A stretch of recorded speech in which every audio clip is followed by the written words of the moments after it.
combi pour la banquise qui n'est pas solide, la frontale pour la nuit, le pistolet, le fusil, les pétards pour les ours, les grosses bottes et les vêtements chauds pour travailler dans la cabane. C'est pas évident d'aller au boulot. Vagabond dans la nuit polaire.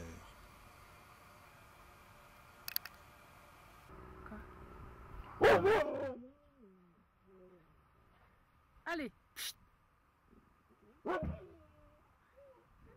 Allez.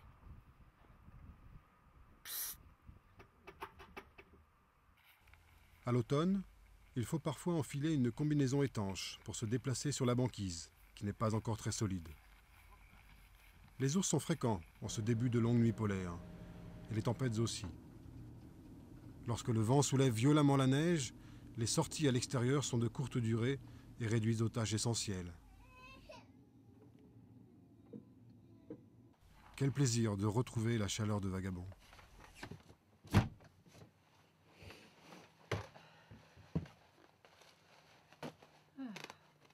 Tu le vois l'ours? C'est un vrai ours blanc. Mais ouais, tu l'as vu? Hein? Il est jaune. Oh. Regarde, je vais l'éclairer. Tu le vois? Tu le vois? Oh, regarde là-bas. Oh. C'est un ours. Ouais. Ah oui. Il fait moins de bruit que toi. Hein?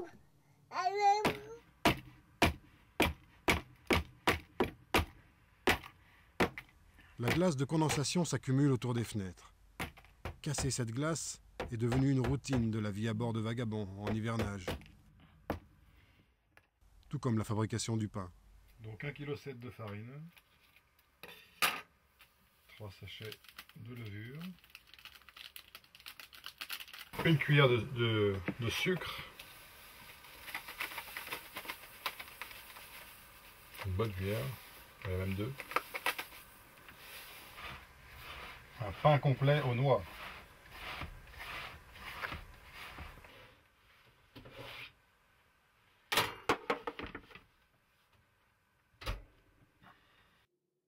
Lorsque le ciel se dégage au-dessus du voilier, la nuit polaire offre souvent un spectacle féerique. Pendant des heures, des jours même, les aurores boréales dansent devant les étoiles. Dans un silence extraordinaire, elles illuminent les montagnes et les glaciers. Loin de toute civilisation, rien ne vient troubler ces instants privilégiés pour l'équipage de Vagabond.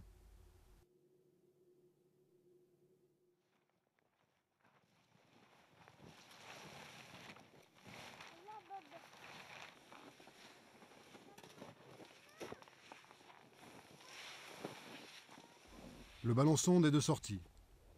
Tous les 3 jours, si le temps est calme, les caractéristiques de l'air sont mesurées avec précision jusqu'à 2000 mètres d'altitude à l'aide du gros ballon rouge rempli d'hélium.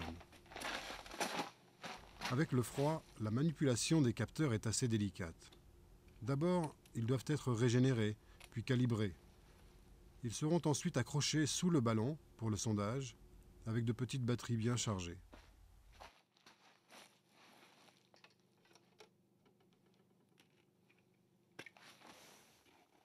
Nous nous sommes installés là, dans la baie d'Inglefield, pour 5 ans. Notre mission, étudier la banquise et l'avenir du climat de l'Arctique. Toute l'année, même pendant les 4 mois de nuit polaire, les travaux scientifiques se poursuivent. Pour bien comprendre la banquise, il faut aussi ausculter l'atmosphère, la répétition des observations depuis le même endroit et pendant plusieurs années consécutives sera source de précieuses données pour la modélisation du climat.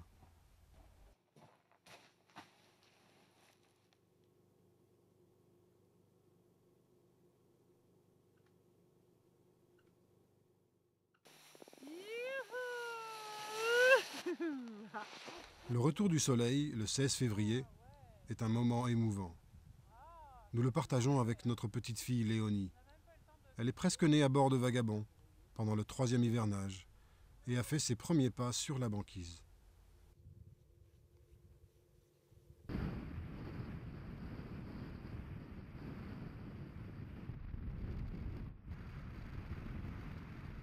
L'archipel du Svalbard, de souveraineté norvégienne, se trouve au nord de l'Europe, à 1000 km du pôle Nord.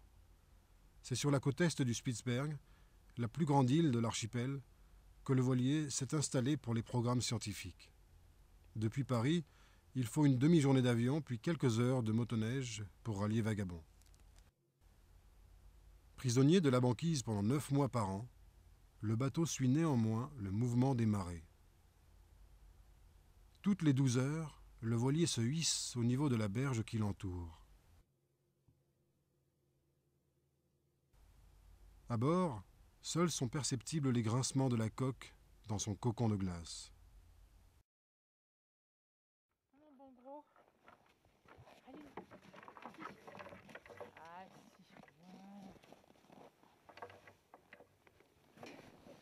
Elle est énorme cette niche, hein. On dit pas ses pattes. Ah. On y va, Léonie? Ah, le chien il a entendu. Voilà, attention à la mouche là, hein. Tous les 3 ou 4 jours, pour avoir de l'eau douce, il faut aller chercher de la glace.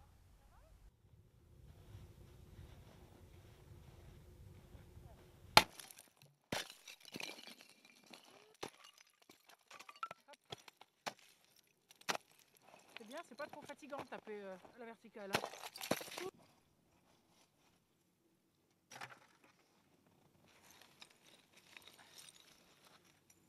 Vas-y.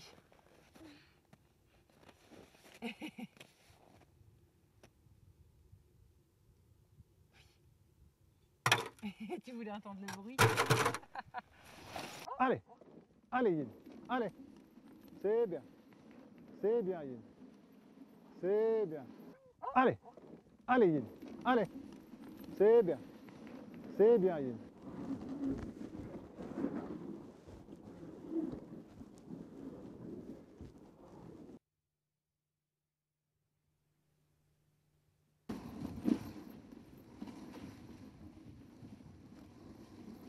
Allez, super. C'est bien les chiens, c'est bien, super. Allez. Voilà, c'est bien. Stop. C'est bien. France et moi accueillons les scientifiques de Damoclès au printemps. Au fil des 5 hivers consécutifs, une vingtaine d'équipes a séjourné à bord de Vagabond pour compléter nos travaux. Pour transporter le matériel jusqu'aux différents sites de mesure, les motoneiges s'avèrent très utiles. La surface de la glace peut parfois être trop accidentée lorsque les tempêtes ont brisé et compacté les fragments de banquise. Une bonne couche de neige au printemps vient généralement faciliter les déplacements.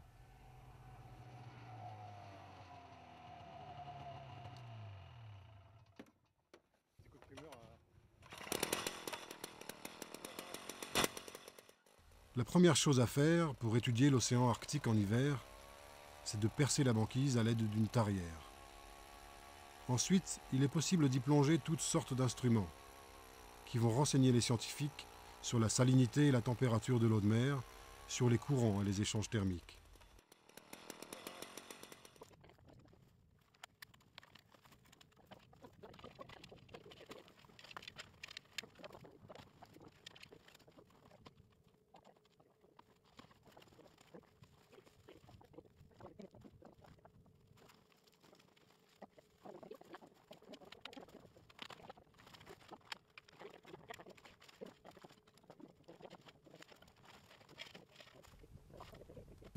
La passoire est un outil indispensable pour retirer les débris de glace en surface et inspecter la qualité du trou à travers la banquise.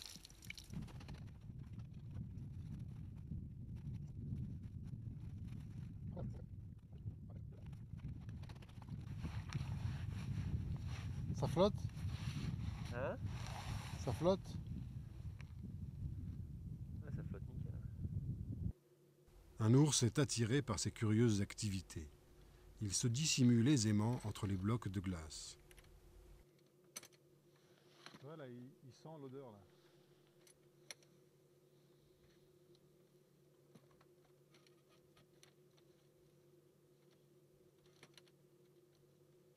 C'est Imiak qui l'a vu quand même.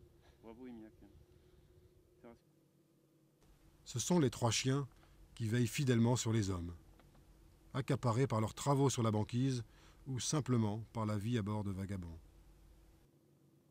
L'instrument le plus utilisé tout au long de cette mission est la bâtissonde. Près de 600 profils hydrographiques ont ainsi été effectués avec ce que les océanographes appellent une CTD. Non loin du bateau, 4 radiomètres sont installés en haut d'un mât, hors de portée des ours. Ils mesurent le rayonnement lumineux, reçu, réfléchi et transmis par la banquise.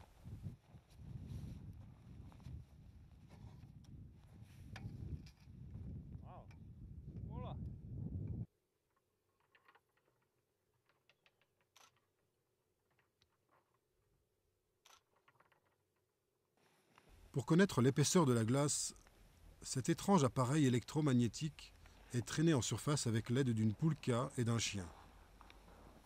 S'il s'agit d'analyser la glace elle-même, rien ne remplace un bon carottier.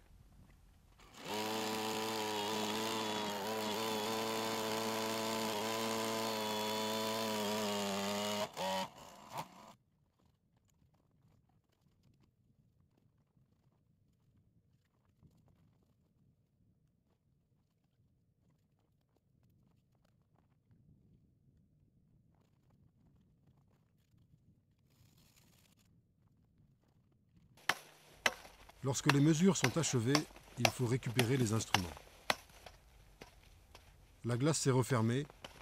La banquise ne semble pas toujours prête à céder les précieuses données aux scientifiques.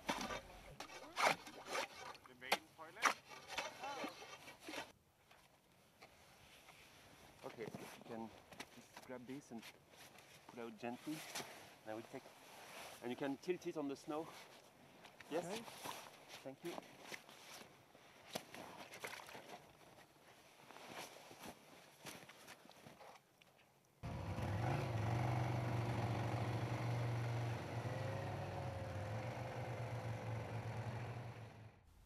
Début juillet, la débâcle s'annonce. Bientôt, Vagabond pourra reprendre la mer.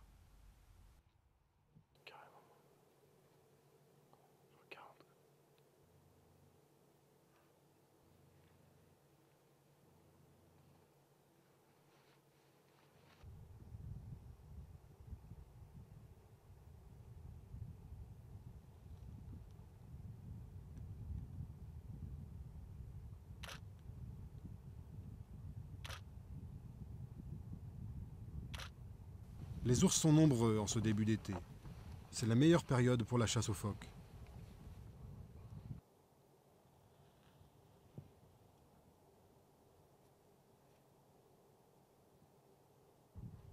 Un dernier habitant est venu saluer Vagabond et s'assurer qu'il sera bien de retour avant l'hiver pour poursuivre sa mission au pays des ours.